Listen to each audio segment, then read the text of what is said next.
திருநெல்வேலி மாநகராட்சி என்பது 55 வார்டுகளையும் 4 மண்டலங்களையும் உள்ளடக்கியது.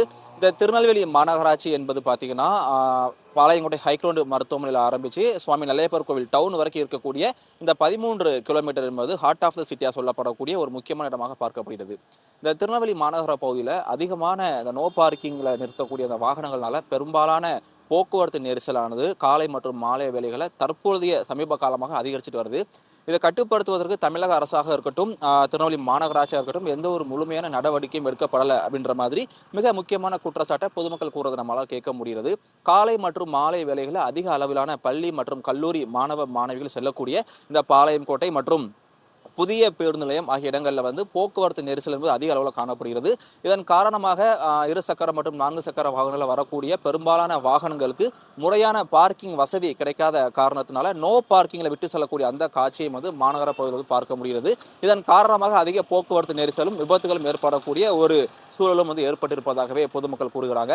அது மட்டும் இல்லாமல் இந்த பாளையங்கோட்டை, வண்ணாரப்பேட்டை, திருநெல்வேலி ஜங்ஷன் மற்றும் டவுன் ஆகிய இடங்கள்லாம் பார்த்தோம்னா ஒரு வணிகத்துக்கு மிகவும் பெயர் போன ஒரு இடமாக பார்க்கப்படுகிறது.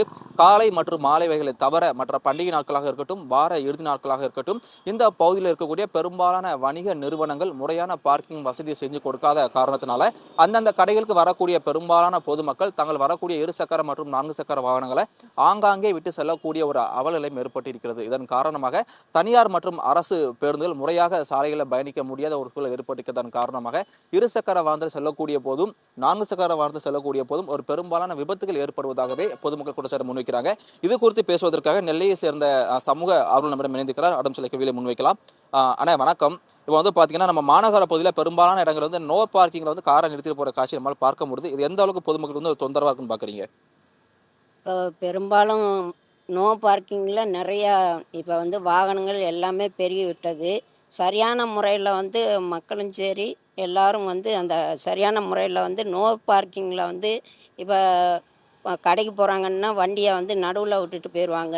இதனால் பஸ் வசதிகள் இப்போ பஸ்ஸு அங்கேருந்து வராங்க செய்கிறாங்க, எதிர்த்தாப்புல வராங்கன்னா அங்கங்கே குண்டும் குழியுமாத்தையும் ஒரு சில இடங்கள்ல இருக்குது. இருந்தாலும் நம்ம நோ பார்க்கிங் கிட்டேயே சரியான முறையில் பார்க்கிங் வசதிகள் இல்லாத காரணத்தினாலும் இதனால் நடு ரோட் இப்போ நைட் நேரங்களில் பகலையிலேயே நடு ரோட்டில் விட்டுட்டு போயிடுவாங்க. இதனால் அங்கிட்டு இருக்கிற வாகனங்கள் சரியான முறையில் வரவங்களுக்கு அந்த இதுகள் தெரியாது.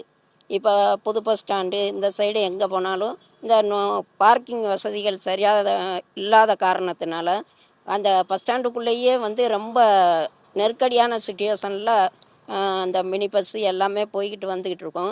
பார்க்கிங்கில் நம்ம வண்டி 2 வண்டி கிராசிங் பண்ணுற அளவுக்கு இருக்கும். அந்த இடத்துல பார்க்கிங் வண்டியை விட்டுட்டு போயிருப்பாங்க. இதனால் சிட்டி ஃபுல்லாக நோ பார்க்கிங் வசதி இல்லாத காரணத்தினால ரொம்ப நெருக்கடியான சுச்சுவேஷனில் தான் இருக்குது. இதனால் விபத்துகளும் அதிகரிச்சுக்கிட்டே இருக்குது. அந்த அன்னைக்கு கூட வண்ணாரப்பேட்டையில் வந்துக்கிட்டு நெருக்கடினால தான் பின்னாடி கூடி வந்த வண்டி ஏறி 2 பேர் அந்த ஸ்பாட்லேயே டெத் ஆகிட்டாங்க.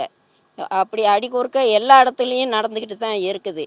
அதனால் அரசாங்கம் எல்லாரும் சேர்ந்து போக்குவரத்து பார்க்கிங் வசதிகளை கொஞ்சம் நடைமுறைப்படுத்தி கொஞ்சம் மக்களுக்காண்டி இதை கவனம் செலுத்தி கொஞ்சம் நடவடிக்கை எடுக்குமாறு கேட்டுக்கொள்கிறேன். சமூக ஆர்வலருக்குரிய கருத்தை கேட்க முடிந்தது. குறிப்பாக மாநகர பகுதியில் காலை மற்றும் மாலை வேளைகளில் இந்த போக்குவரத்து நெரிசலானது அதிக அளவில் காணப்படுறதா சொல்லியிருக்கிறாங்க.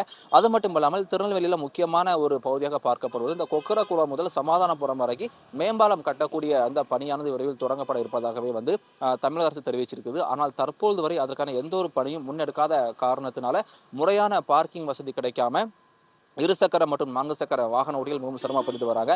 அது மட்டும் இல்லாமல் அடுத்ததாக பார்க்கக்கூடிய இந்த குலவணிகர்புரம் அருகே ஒய் வடிவ மேம்பாலம் கட்டப்படும் என்று ஏற்கனவே கடந்த திமுக ஆட்சியிலே அறிவிக்கப்பட்டது. ஆனால் தற்போது வரை அதுக்கான எந்த ஒரு பணியும் தொடங்காத காரணத்தினால வாகன ஓட்டிகளாக இருக்கட்டும், பொதுமக்களாக இருக்கட்டும் நாளுக்கு நாள் மிகுதியாக அவதியடைந்து வருகிறாங்க.